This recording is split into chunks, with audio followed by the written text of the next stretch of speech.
Assalamualaikum warahmatullahi wabarakatuh. Alhamdulillah, alhamdulillahilladzi arsala rasulahu bil huda wa dinil haqq liyuzhirahu 'alad dini kullih walau karihal kafirun. Nasyhadu an la ilaha illallah wa nasyhadu anna Muhammadan 'abduhu wa rasuluh. Allahumma fashalli wa sallim wa barik ala sayyidina Muhammad wa ala alihi wa sahbihi ajmain. Hadirin yang berbahagia, alhamdulillah, bersyukur kita ucapkan kepada Allah Subhanahu wa taala atas berkah rahmat dan nikmatnya. Alhamdulillah, pada kesempatan kali ini kita dapat bertemu dalam agenda kajian Ramadan kita pada tahun ini. Salat dan salam buat junjungan alam Nabi besar kita Nabi Muhammad sallallahu alaihi wasallam. Allahumma salli ala sayyidina Muhammad wa ala ali sayyidina Muhammad. Assalamualaikum ya Rasulullah, assalamualaikum ya Habiballah. Hadirin yang berbahagia, adapun tema kajian kita pada kesempatan kali ini adalah ada 3 syarat yang harus kita penuhi agar kita bisa merasakan manisnya iman. Hadirin yang berbahagia, senang rasanya kita memiliki rumah yang bagus. Bahagia rasanya kita memiliki kendaraan. Dan bahagia rasanya kita memiliki semua hal yang kita dapatkan saat ini. Namun hadirin, apa guna sebuah rumah yang megah tapi kita tidak tinggal di dalamnya? Misalnya kita punya rumah di Amerika sana tapi kita tinggal di Indonesia.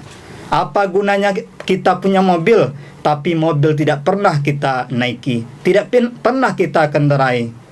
Lalu hadirin yang berbahagia, apa gunanya iman yang ada dalam dada kita kalau kita tidak bisa merasakan manisnya iman?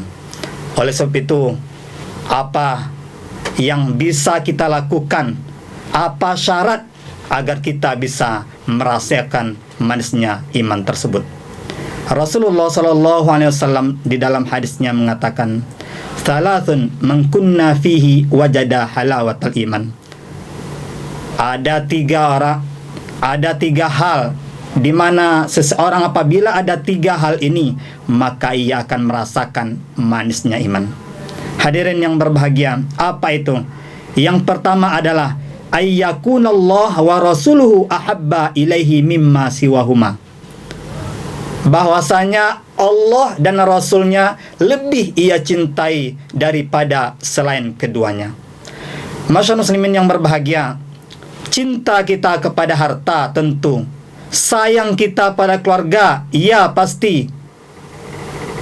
Namun hadirin, seseorang yang ingin merasakan manisnya iman, maka Allah dan Rasulnya lebih ia cintai daripada selain keduanya. Mari kita lihat sejarah bagaimana para sahabat di zaman Rasulullah SAW, bagaimana mereka taruhkan imannya, bagaimana mereka luar biasa sekali berpegang teguh terhadap tali agama Allah, tauhid kepada Allah Subhanahu wa taala.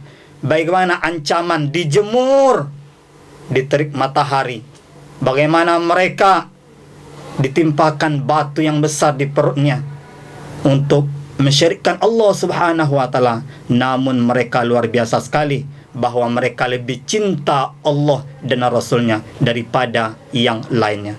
Masya Allah, thumma Masya Allah. Hadirin yang berbahagia, lalu bagaimana dengan kita saat ini? Apakah kita lebih cinta kepada Allah dan Rasulnya ketimbang yang lainnya? Kita tanya pada diri kita masing-masing. Bagaimana di dalam kehidupan kita ketika ada seruan Allah Subhanahu wa taala, Allahu Akbar, Allahu Akbar, ada panggilan azan dari masjid untuk memanggil kita untuk melaksanakan salat. Lalu apa yang akan kita laksanakan? Apakah kita tetap dengan kesibukan kita, dengan pekerjaan kita? Atau berapa persen di antara kita yang langsung menuju panggilan Allah Subhanahu wa taala tersebut? Hadirin yang berbahagia, banyak sekali di dalam kehidupan kita bagaimana kita ketika mendahulukan perintah Allah Subhanahu wa taala dibandingkan yang lainnya, hal-hal yang lainnya bersifat duniawi. Mari kita introspeksi diri kita. Kita jadikan bulan Ramadan ini menjadi momen untuk memperbaiki diri agar menjadi insan yang lebih baik lagi. Hadirin yang berbahagia, begitu juga cinta kepada Allah, kemudian cinta kepada Rasulullah sallallahu alaihi wasallam yang menjadi tauladan bagi kita, merupakan nabi ataupun penutup para nabi dan Rasul Allah Subhanahu wa taala. Uswatun hasanah, suri teladan yang baik bagi kita. Maka mencintai Rasulullah sallallahu alaihi wasallam, Allah dan Rasulnya, lebih kita dahulukan daripada yang lainnya. Maka oleh sebab itu dalam sebuah hadis Rasulullah sallallahu alaihi wasallam juga menyebutkan bahwa la yu'minu ahadukum, tidak sempurna iman salah seorang antara kamu, hatta akuna, sehingga aku habba ilaihi min walidihi wa waladihi wan nasi ajma'in, sehingga aku, kata Rasul, lebih ia cintai daripada orang tuanya, daripada anaknya, dan daripada manusia semuanya. Lalu pertanyaannya adalah, seperti apa, sejauh mana cinta kita kepada Rasulullah sallallahu alaihi wasallam? Ketika disebutkan namanya, apakah kita bersalawat kepada Nabi Muhammad sallallahu alaihi wasallam? Sedangkan Rasulullah sallallahu alaihi wasallam mengatakan bahwa orang yang paling kikir itu bukanlah orang yang memiliki harta yang banyak kemudian tidak mau menafkahkan sebagiannya, bukan yang punya ilmu tapi tidak mau membagikannya, bukan itu yang paling kikir, kata Rasul. Orang yang paling kikir adalah orang yang apabila disebutkan namaku di sisinya tapi dia tidak bersalawat kepadaku. Allahumma salli ala sayyidina Muhammad wa ala ali sayyidina Muhammad. Assalamualaikum ya Rasulullah, assalamualaikum ya Habibullah. Kemudian bagaimana kita dalam kehidupan kita, perilaku kita, apakah kita sudah mengikuti aturan, anjuran, dan bagaimana Rasulullah sallallahu alaihi wasallam menyampaikan kepada umatnya? Bagaimana perilaku kita, sudahkah kita mengikuti Rasulullah sallallahu alaihi wasallam? Di bulan Ramadan ini Rasulullah SAW mengatakan, sumu tasihhu, berpuasalah kamu, maka kamu akan sehat. Oleh sebab itu Ramadan ini adalah momen bagi kita agar perut yang selama ini setiap hari kita isi, namun di bulan suci Ramadan ini kita atur pola makan kita. Kita atur di siang hari, tidak ada makanan yang masuk ke dalam perut kita, maka ini menjadikan kita lebih sehat daripada bulan-bulan yang lainnya. Maka oleh sebab itu hadirin, mari kita senantiasa perbaiki puasa kita, kemudian kita perbaiki amalan kita di dalam bulan suci Ramadan sesuai dengan tuntunan Rasulullah SAW. Itu yang pertama. Yang kedua, syarat untuk mendapatkan manisnya iman, kata Rasulullah SAW, adalah seseorang kita mencintai seseorang tidak mencintainya kecuali karena Allah Subhanahu wa taala. Ayyuhibbul mar' la yuhibbu illa lillah. Bahwasanya kita cinta akan seseorang itu karena Allah Subhanahu wa taala. Mari kita lihat bagaimana sahabat Rasulullah sallallahu alaihi wasallam, bagaimana kaum Ansar menyambut kaum Muhajirin yang tidak membawa harta mereka dari Mekah ke Madinah. Lalu mereka bersedia membagikan harta mereka untuk saudaranya sesama muslim yang hijrah dari Mekah ke Madinah tersebut. Bagaimana persaudaraan yang dibuat oleh Nabi Muhammad SAW dan kaum muslimin saat itu patuh kepada Nabi Muhammad SAW karena mereka merasakan bahwa seorang muslim dengan muslim lainnya itu bersaudara, ikhwah. Dalam hadis yang lain banyak sekali hadis-hadis yang berkaitan dengan persaudaraan ini. Al-mu'minu lil mu'mini kal bunyan yashudduhu ba'duhu ba'da.